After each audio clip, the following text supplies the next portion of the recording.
ஞானம் கட்டுகிறது, அருமையும் இனிமையுமான வஸ்துக்களை நிரப்புகிறது. என்ன இந்த ஞானம்?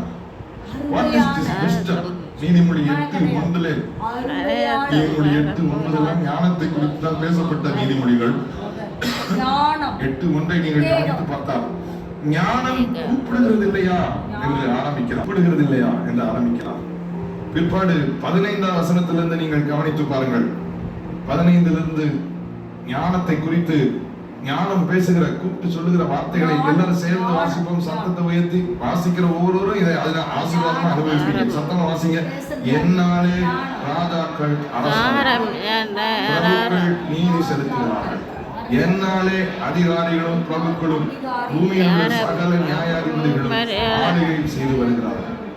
என்னை சிநேகிக்கிறவர்களை நான் சிநேகிக்கிறேன், அதிகாலையில் என்னை தேடுகிறவர்கள் என்னை கண்டடைகிறார்.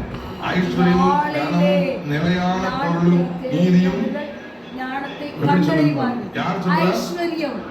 ஞானம் என்ன சொல்கிறது? என்னாலே ராஜாக்கள் உண்டு, என்னாலே அதிகாரிகளும் பிரபுக்களும் பூமியில் உள்ள சகல நியாயாதிபதிகளும் புகழ். என்னாலே என்னாலே என்றால் ஞானம் ஒரு தனி நபராக இருக்கிறது.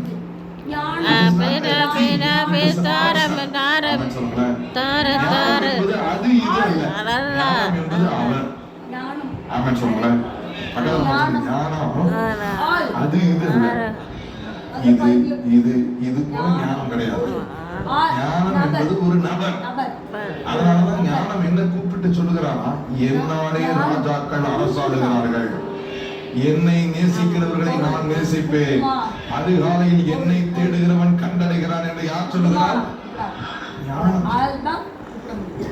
இந்த ஞானத்தை குறித்து வசனம் என்ன சொல்லுகிறது பாருங்கள். இப்ப நீங்க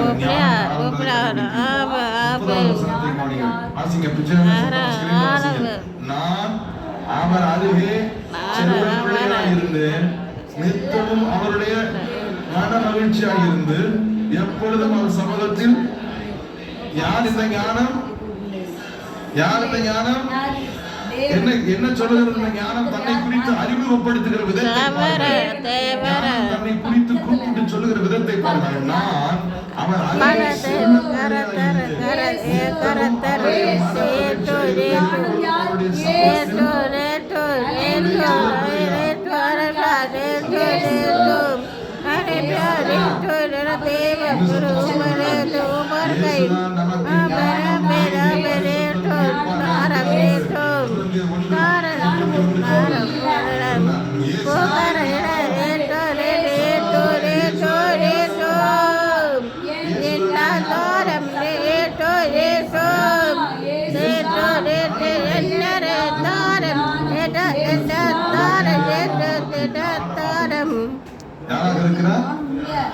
யாராக இருக்கிறார்?